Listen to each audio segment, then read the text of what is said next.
Bismillahirrahmanirrahim. Assalamualaikum warahmatullahi wabarakatuh. Innal hamdalillah nahmaduhu wa nasta'inuhu wa nastaghfiruh wa na'udzu billahi min shururi anfusina wa min sayyiati a'malina. May yahdihillahu fala mudilla lahu wa may yudlilhu fala hadiya lahu. Asyhadu an la ilaha illallah wahdahu la syarika lah wa asyhadu anna Muhammadan abduhu wa rasuluhu la nabiyya ba'dah. Allahumma salli wa sallim wa barik ala sayyidina wa habibina wa syafi'ina wa maulana Muhammad sallallahu alaihi wasallam wa ala alihi wa sahbihi wa man tabi'ahum bi ihsan ila yaumil qiyamah. Amma ba'd. Bapak saudara sekalian, alhamdulillah, pertama dan yang paling utama kita wajib ucapkan yaitu ungkapan rasa syukur kita kehadirat Allah Subhanahu wa taala atas segala limpahan rahmat, hidayah, inayah dan nikmatnya, wabil khusus nikmat iman, nikmat Islam dan nikmat sehat wal afiat, sehingga dengan keimanan, keislaman dan kesehatan kita masih dapat bermuajahah kembali dalam rangka kajian pekanan di program DKM Masjid Al-Ittihad. Mudah-mudahan Allah memberikan rahmat, hidayah dan keberkahan untuk kita semua. Amin ya rabbal alamin. Yang kedua yang harus selalu kita sempatkan adalah salawat dan salam kepada junjungan kita Nabiullah Muhammad sallallahu alaihi wasallam, uswatun hasanah, contoh suri tauladan terbaik yang diciptakan Allah untuk seluruh alam ini. Mudah-mudahan kita termasuk salah satu umatnya yang mengikuti syariat yang telah dibawa oleh Nabi Muhammad sallallahu alaihi wasallam, dan semoga kita diakui sebagai umatnya yang berhak mendapatkan syafaat beliau di hari kiamat kelak. Amin, Allahumma amin. Bapak saudara sekalian, diawali pertemuan kita ini, mari kita membacakan suratul Fatihah untuk saudara-saudara kita yang tidak atau belum berkesempatan hadir pada kesempatan kali ini. Mudah-mudahan apabila mereka-mereka yang sakit segera disehatkan, disembuhkan oleh Allah Subhanahu wa taala. Mereka-mereka yang sempit, mudah-mudahan di lain kesempatan diberikan kesempatan yang seluas-luasnya untuk mencari salah satu cahaya ilmunya di dalam majelis taman-taman syurganya, yaitu taman ilmu, di majelis-majelis ta'lim. Mudah-mudahan Allah ijabahi apa yang kita harapkan, kita maksudkan. Ala hadihi niyah wa kullu niyatin salihah ila hadratin nabiil mustafa. Al-Fatihah. A'udzu billahi minasyaitonir rajim. Bismillahirrahmanirrahim. Alhamdulillahi rabbil alamin, arrahmanir rahim, maliki yaumiddin. Iyyaka na'budu wa iyyaka nasta'in. Ihdinas siratal mustaqim. Siratal ladzina an'amta 'alaihim ghairil maghdubi 'alaihim waladdallin. Amin.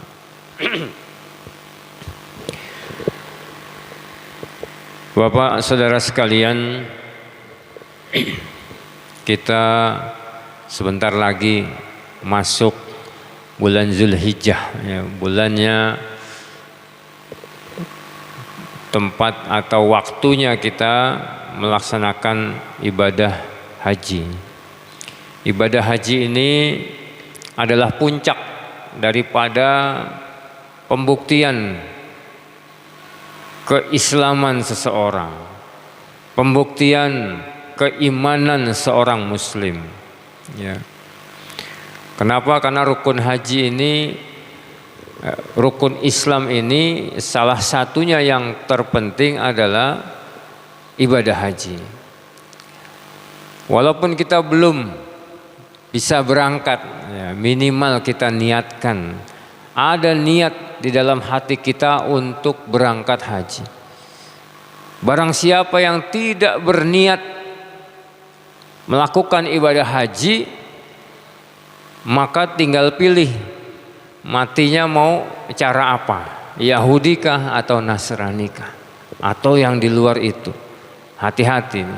Makanya minimal kalau kita belum mampu, ya, di dalam Quran kan disampaikan ilaihi man istata'a ilaihi sabila, ya. Pergi haji itu untuk yang mampu, ya. Mampu segalanya. Mampu badannya berangkat, ya. Mampu uangnya memberangkatkan, ya. Mampu niatnya. Minimal niat dulu, kalau belum mampu duitnya belum mampu, ya. Minimal niat dulu, ya. Kalau nggak ada niat di dalam hati kita, dipertanyakan keimanan kita, ya. Makanya suatu ketika ada uang lebih, ya. Bagaimana cara meniatkan? Buka tabungan haji, ya. Kemarin saya tanya adik saya daftar haji, Pak. Nunggunya 19 tahun, Kota Bekasi. Kemarin lagi saya dapat informasi Kabupaten Bekasi sudah 23 tahun masa tunggunya. Ya. Kenapa kok kota lebih, ini kuotanya juga lebih sedikit, penduduknya lebih sedikit, pembaginya dari komposisi jumlah warga muslim di Jawa Barat dibagi per kabupaten, ya. Dapatlah antrian itu, ya, sudah semakin banyak, semakin panjang. Di Maluku Utara itu sampai 33 tahun, ya. Masya Allah, ya. Apalagi kalau pembatasan umur, Kementerian Agama dari Arab Saudi dibatasi pergi haji sampai 65 tahun. Sampai kapan kita? Dihitung-hitung sekarang umur kita berapa. Kalau kita daftar sekarang, 23 tahun yang akan datang sampai enggak umur kita 65 tahun. Kalau seandainya pembatasan 65 tahun itu ditetapkan selamanya, Masya Allah, yang sudah menabung sekian lama, ya, banyak yang tahun ini berangkat. Kenapa ini dibuka tahun haji awal untuk Indonesia? Banyak yang nggak berangkat, yang seharusnya ada. Kenapa? Karena pembatasan 50%. Ya, kita berharap tahun yang akan datang dikembalikan 100% plus dari yang 50% sekarang gagal berangkat, ya. Ibadah haji merupakan totalitas ibadah dari seorang muslim, ya. Kalau syahadat dengan mudahnya kita mengucap, dengan sholat, ya,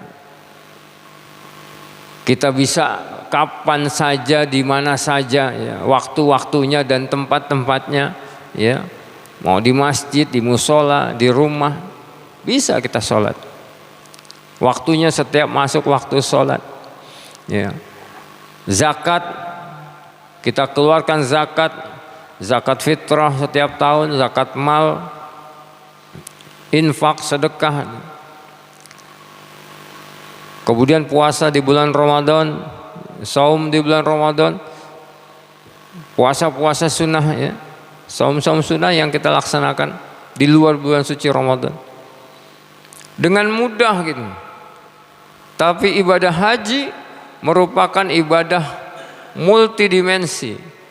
Uangnya harus gede, biaya berangkatnya, biaya akomodasinya, ya, selama melaksanakan ibadah haji di Mekah dan Madinah.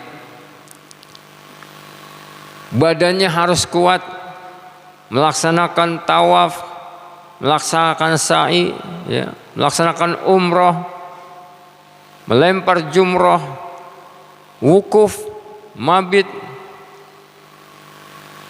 semuanya harus pakai tenaga, baik biaya maupun tenaga, luar biasa. Makanya disebutkan terakhir itu pergi haji jika mampu. Kemampuan harus kita cari, harus kita upayakan. Jangan sampai kita, wah saya mah nggak mampu. Ya, kita punya Allah. Kalau sekarang belum mampu, minta sama Allah untuk dimampukan. Ya, ada ibu-ibu penjual sayur, setiap hari dia menyisihkan 10.000, 20.000 dimasukkan kotak. Nggak boleh diganggu gugat ini kotak, khusus untuk ibadah haji. Sampai suatu ketika cukup dananya, dia daftar haji. Kemudian dia tabung lagi untuk melunasi ibadah haji. Luar biasa, Allah mampukan. Tapi tergantung kita ada kemauan atau enggak. Yang mampu banyak, bisa sampai Amerika, bisa sampai Kanada, bisa nyampe keliling dunia, tapi nggak nyampe ke Mekah, nggak bisa nengok ziarah ke Madinah. Ya,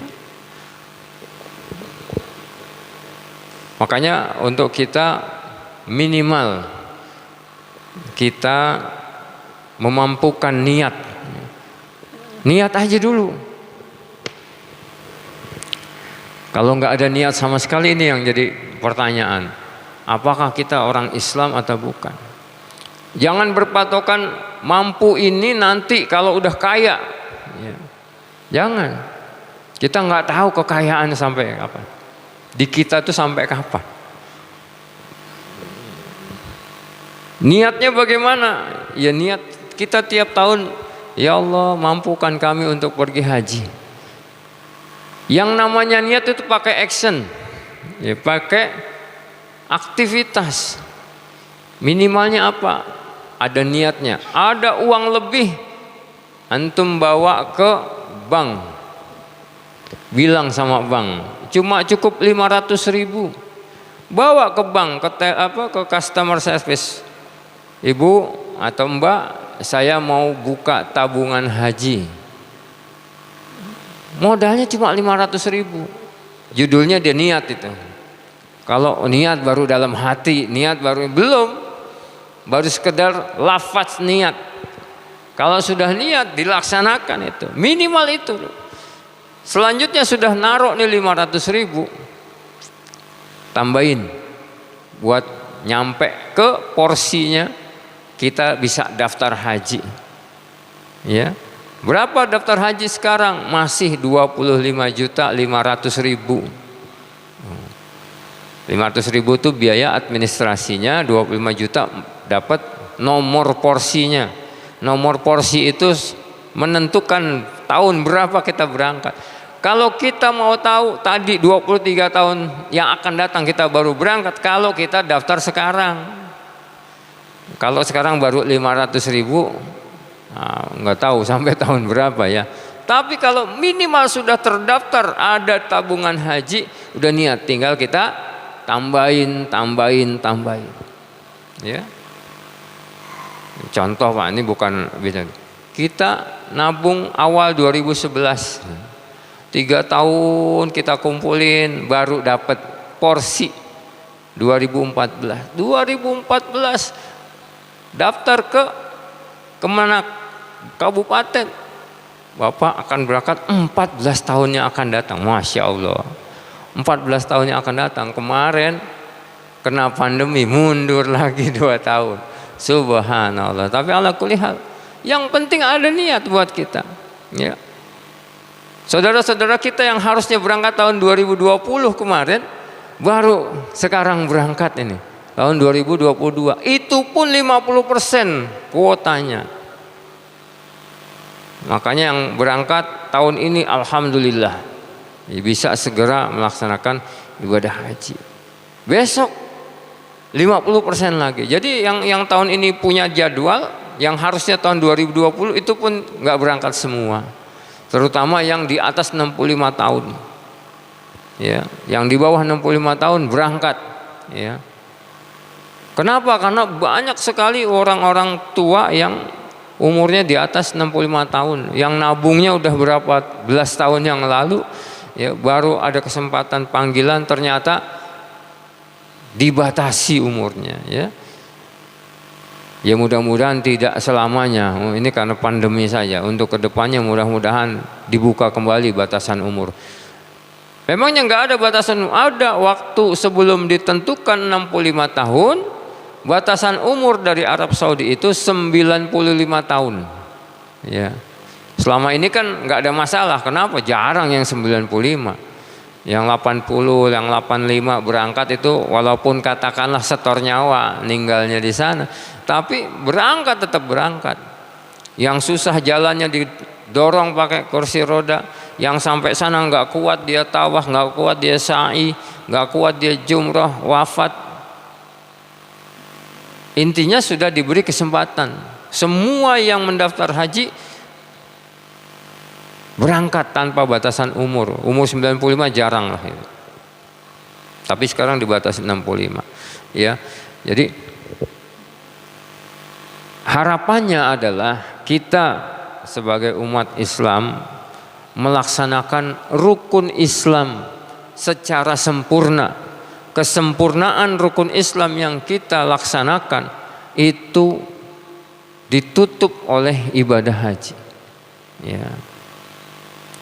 Dakwah di awal Rasulullah diberikan wahyu, kemudian diberikan perintah untuk menyampaikan dakwah kepada keluarganya, kepada kerabatnya, kepada orang-orang di sekitarnya, kepada masyarakat umum kafir Quraisy pada saat itu adalah membawa risalah tauhid, risalah keesaan Allah, di mana pada saat itu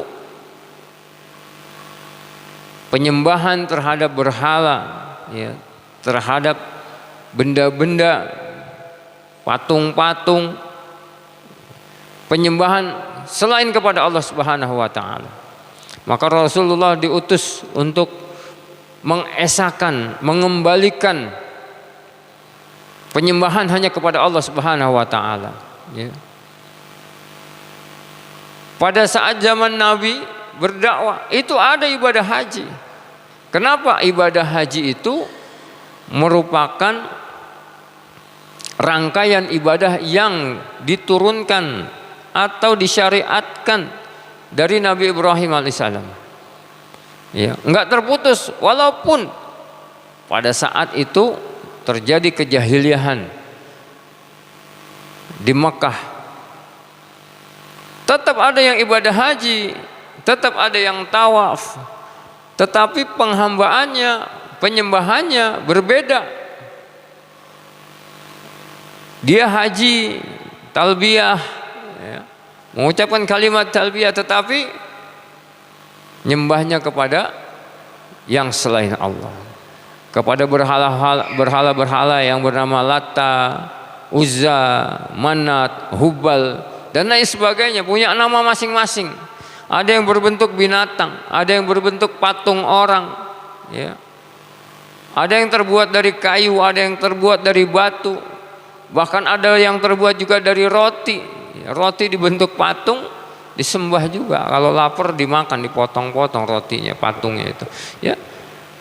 Jadi penghambaan yang digambarkan pada saat zaman jahiliyah diperintahkan kepada Nabi untuk mengembalikan kemurnian penghambaan ibadah kepada Allah Subhanahu wa taala, untuk mengangkat kembali keterpurukan akidah, diangkat untuk mengembalikan kemusyrikan, mengembalikan kekafiran kepada kalimat la ilaha illallah. Ya.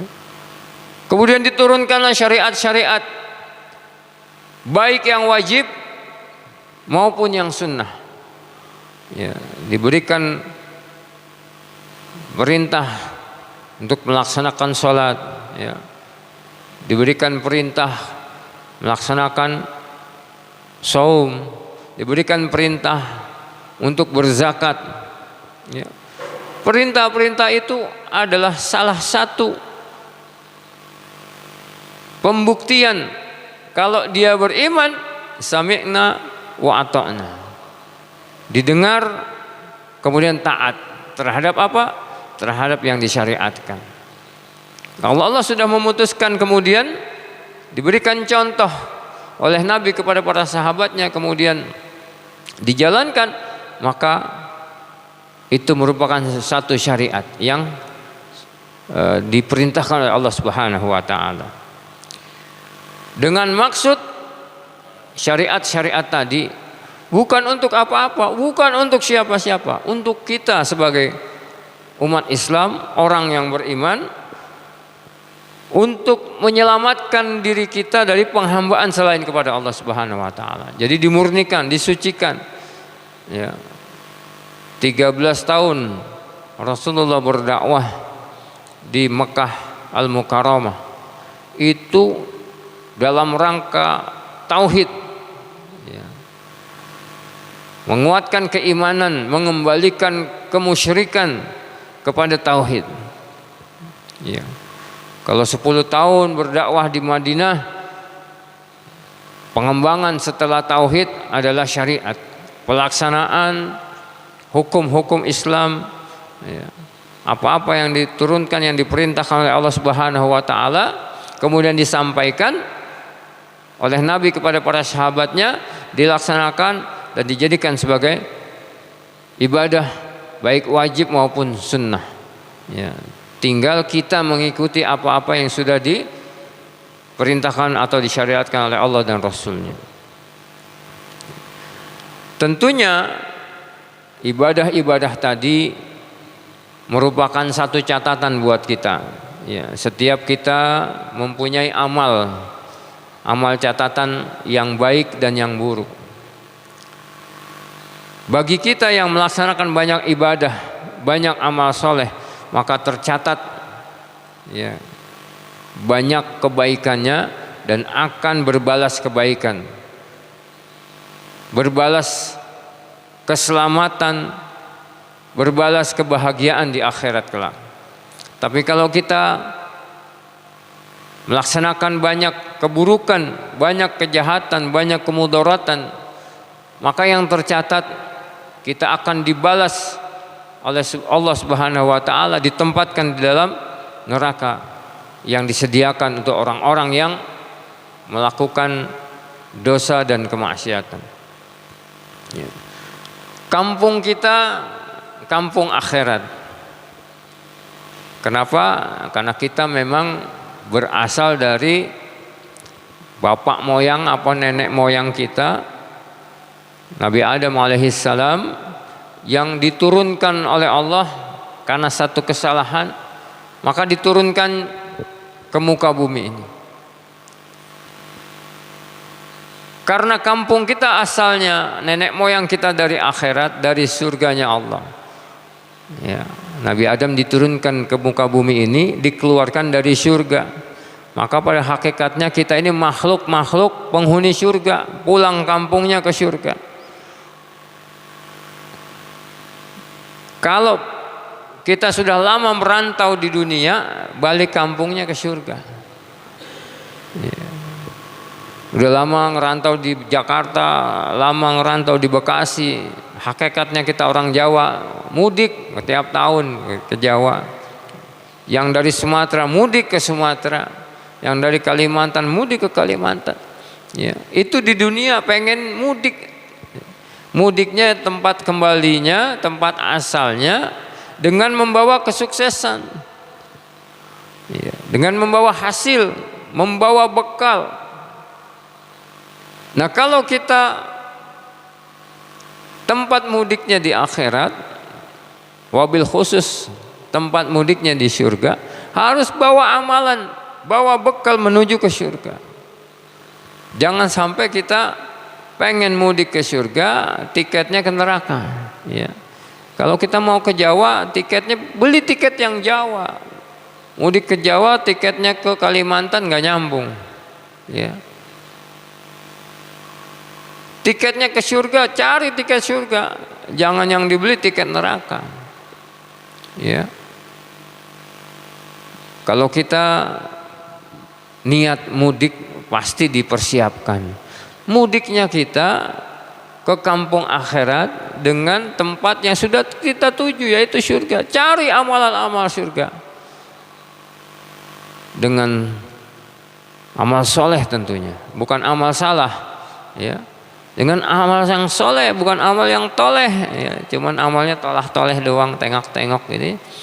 Amal soleh dengan sedekah, ya, dengan puasa, ya, dengan zakat, infak dan lain sebagainya, ya.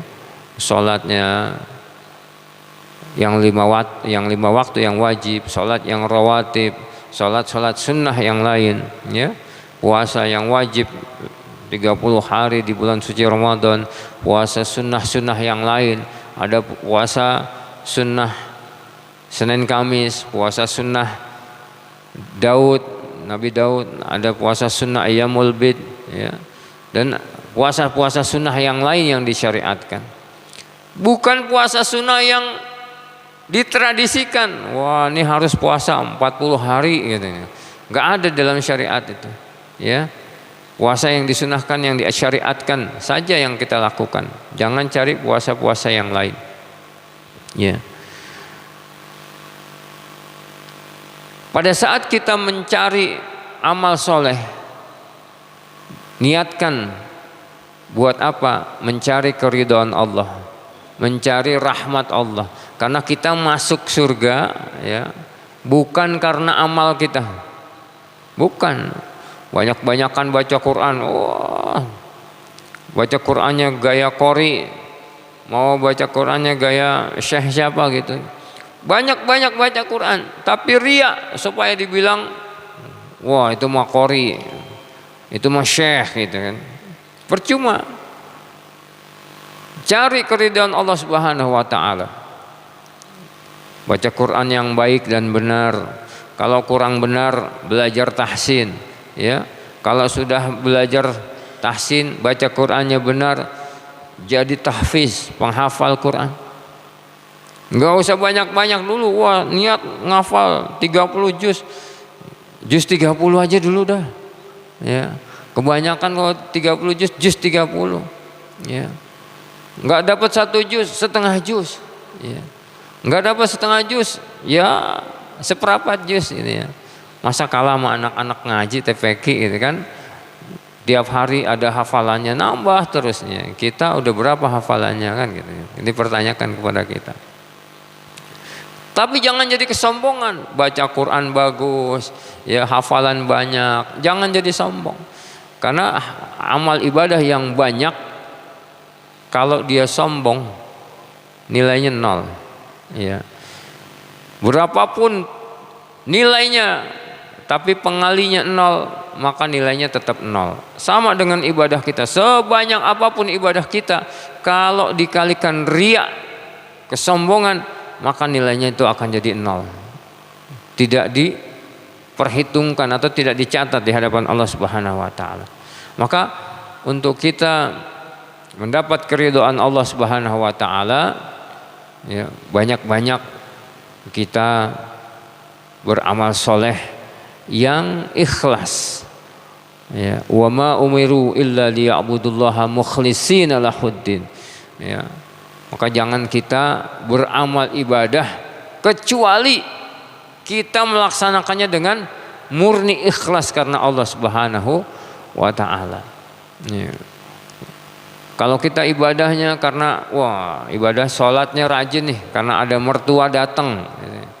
Kalau mertuanya nggak ada, bertamu, sholatnya entar sok, ya, entar-entaran. Tapi kalau ada mertuanya, waduh, rajin, sebelum azan udah berangkat ke masjid, ya. Tapi buat kita ada atau tidak ada mertua yang melihat kita, karena kita berharap hanya ridho Allah Subhanahu wa taala, berangkat. Ya. Biasa, jadikan satu hal yang biasa, bukan karena manusia, tapi karena Allah Subhanahu wa taala. Karena ibadah yang kita lakukan berharapnya hanya balasan dari Allah Subhanahu wa taala. Ya.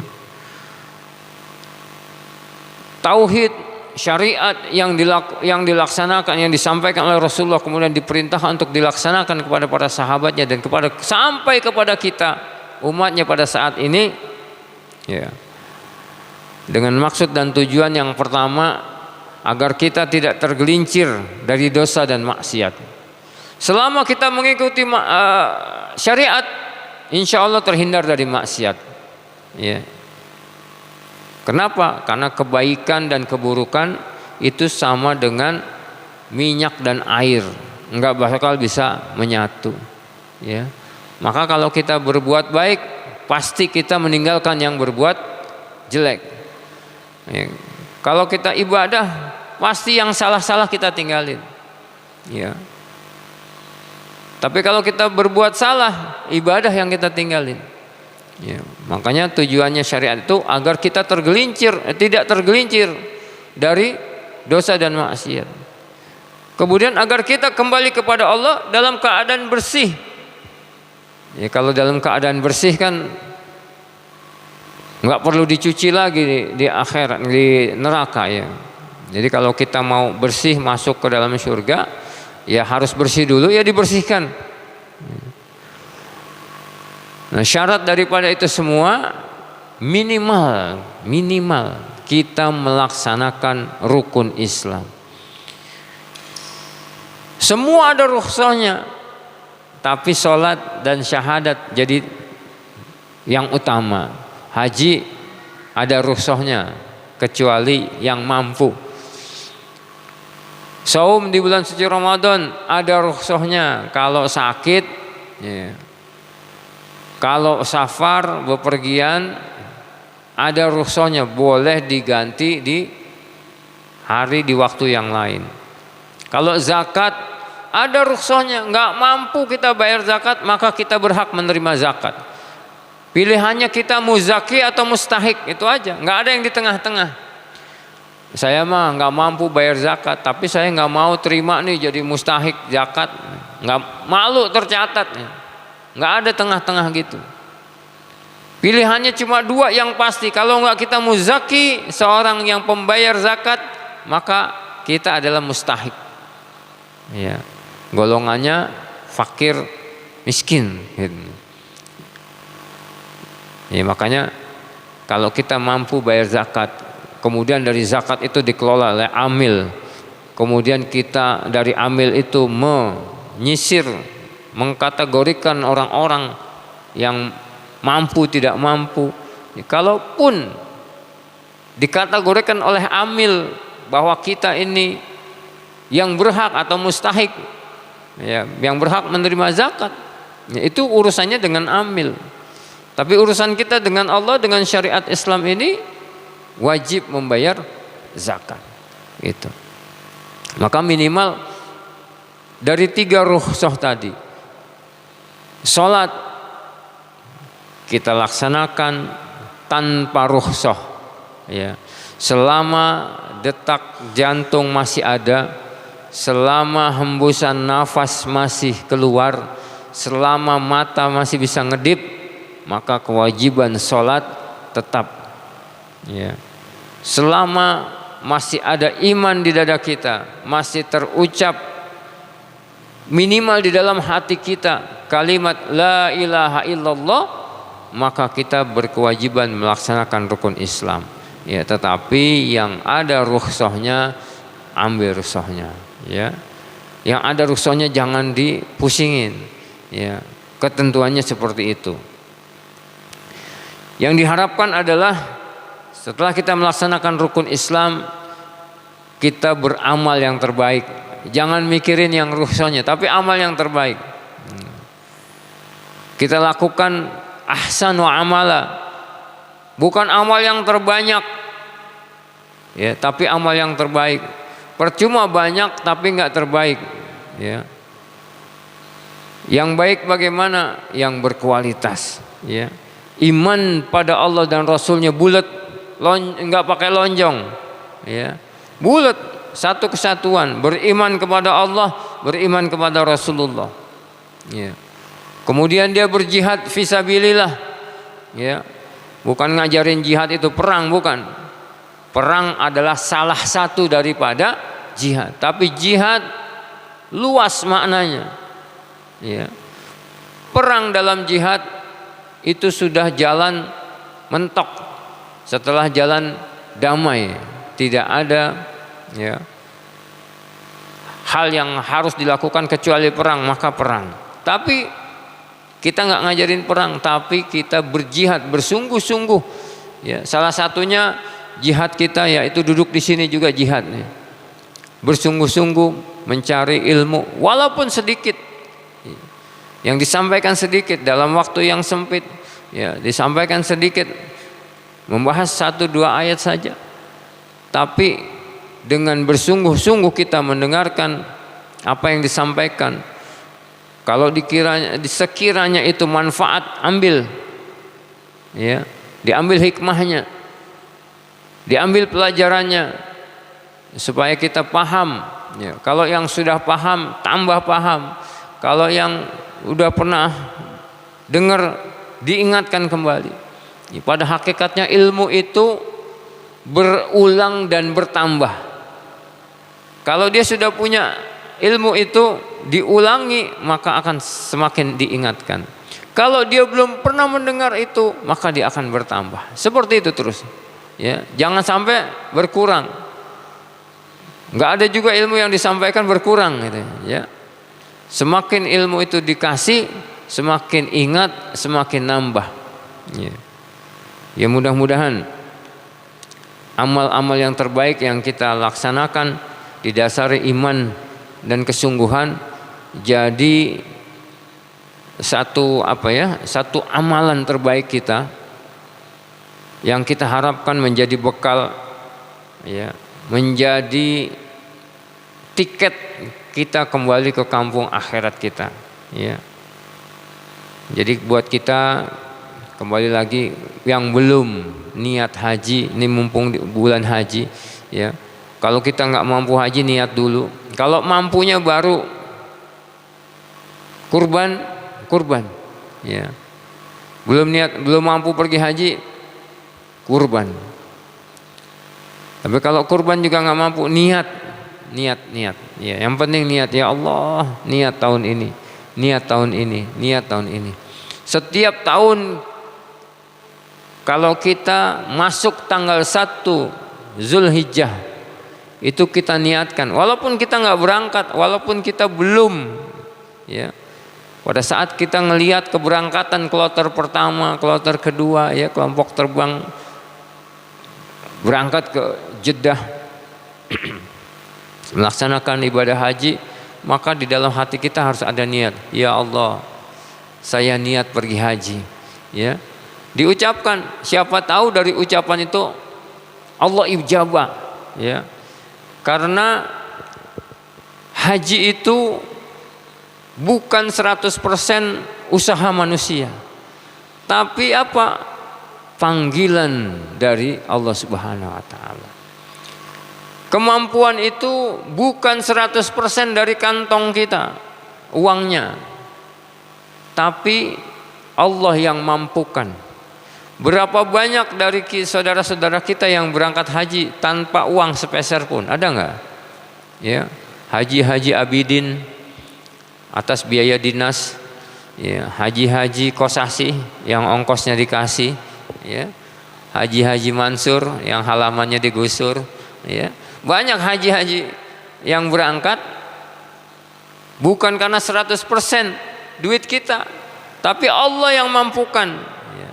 Yang penting kata Allah, niatkan. Kalau kita sudah niat, insya Allah Allah yang mampukan, Allah yang manggil, ya. Makanya talbiyah pada saat kita masuk ibadah haji itu, labbaik Allahumma labbaik. Apa artinya? Labbaik, ya Allah, Kalau orang Jawa bilang nun gitu, kalau dipanggil nun ya kan. Kalau orang buat Betawi bek gitu ya. Tapi panggilan yang kita sambut, kita seru dari panggilan Allah, labbaik Allahumma labbaik. Ya Allah, kami menyambut panggilanmu. Labbaik la syarika lak labbaik gitu kan. Kami menyambut seruan syariatmu. Kami tidak mensekutukanmu gitu kan. Jadikan kami orang-orang yang bersih dari kemusyrikan. La syarikalah, tidak ada syarikat bagimu. Menyeru, kita dipanggil Allah, kita nyaut gitu ya. Jadi kalau salah satu kata guru saya, kalau mau cepat-cepat ibadah haji, setiap talbiyah itu yang ada di TV, ada di YouTube, kita ngikut Pak. Dengar nih, jangan langsung digeser, dimatiin atau dipindahin channelnya. Dengar orang talbiyah, ikutin. Siapa tahu, ya, siapa tahu diijabah secepatnya. Minimal pernah kita menyebut panggilan labbaik Allahumma labbaik, labbaik la syarika lak labbaik, innal hamda wan ni'mata laka wal mulk la syarika lak. Ya. Itu kalau kita bacanya sungguh-sungguh, bergetar di dada kita, nangis kita Pak. Ya. Mudah-mudahan Allah ijabah gitu, kita segera pergi haji. Ya. Ya. Pertama dari niat dulu, kemudian action. Apa tadi? Buka tabungan haji. Kenapa buka tabungan haji? Kan bisa di rumah nabung Ustaz, bisa tabungan umum. Kalau bukan tabungan haji Pak, bisa diambil. Butuh dikit ngambil, ya, apalagi di celengan rumah. Butuh nih nggak ada duit, korok-korok gitu. Ya, diambil, dicongkel, dikorek-korek. Ya. Tapi kalau tabungan haji nggak bisa diambil kecuali untuk daftar haji. Maka yang namanya niat itu buletin. Ya. Jadi buat kita semua mau masuk bulan haji, kita mengingatkan ibadah haji, ya, niat kita ya semoga dimampukan oleh Allah Subhanahu wa taala. Saya sekedar mengingatkan, ayo bareng-bareng kita yang ada di perumahan Grand Taman Sari ini menjadi haji-haji yang mabrur. Amin. Allahumma amin. Insya Allah. Demikian, mudah-mudahan bermanfaat yang sedikit ini. Mohon dimaafkan apabila yang saya sampaikan banyak kekhilafan dan kesalahan ya. Billahi taufiq wal hidayah wa ridha wa inayah. Assalamualaikum warahmatullahi wabarakatuh.